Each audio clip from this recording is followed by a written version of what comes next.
Assalamualaikum warahmatullahi wabarakatuh. Jumpa lagi dengan Pak Depi. Kali ini kita akan belajar pada materi perkembangbiakan generatif pada hewan.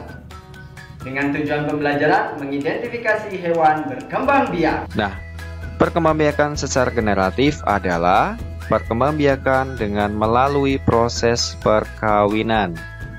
Proses perkawinan yang terjadi kemudian akan menghasilkan individu baru berupa anak.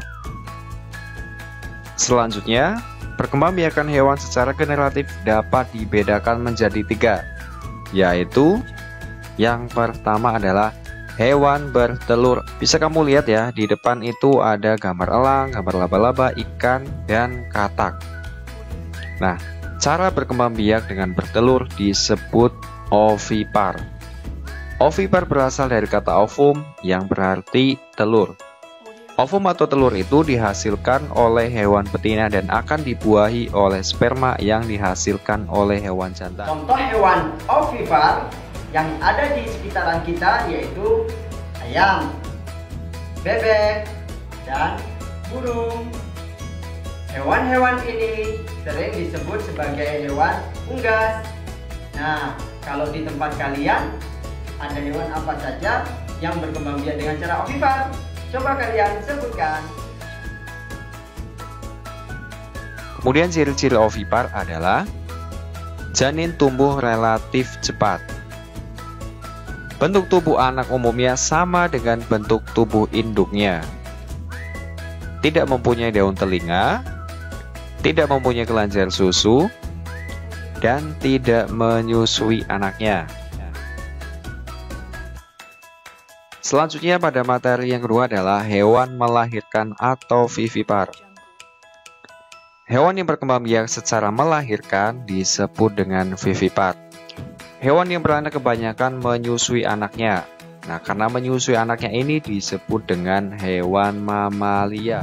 Contoh hewan vivipar yaitu melahirkan diantaranya yaitu kambing, kemudian sapi, dan monyet. Monyet dan halangi kamera. Nah, itu contoh hewan vivipar atau melahirkan. Kalian tentu tahu dong, apalagi setelahnya. Ada gajah, harimau, kelinci, lumba-lumba, dan paus. Nah, selanjutnya adalah ciri-ciri vivipar.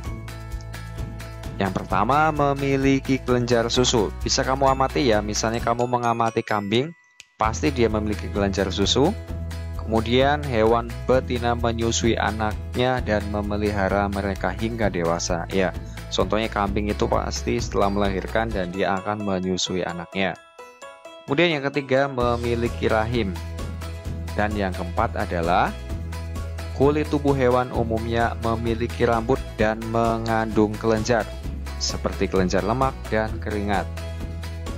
Nah, hewan yang berkembang biak secara bertelur dan melahirkan disebut dengan ovovivipar. Nah, bagaimana sih prosesnya? Yuk. Nah, ternyata telur yang sudah dibuahi menetas di dalam tubuh hewan betina dan keluar sudah dalam bentuk bayi. Hewan tersebut tampak seolah-olah melahirkan, tetapi sebenarnya hewan tersebut mengandung calon anaknya dalam bentuk telur. Yuk kita tahu ya. Contohnya pertama ini ikan hiu. Yang kedua ada kadal, dan ketiga ikan pari, dan yang keempat adalah jenis ular. Nah, ini tidak semua ular itu berkembang biak dengan ovovivipar, tapi hanya tertentu saja. Ini ada contohnya ular sanca, ular boa, dan ular piton. Demikianlah pembelajaran kita kali ini. Mari tetap berprestasi walaupun di masa pandemi.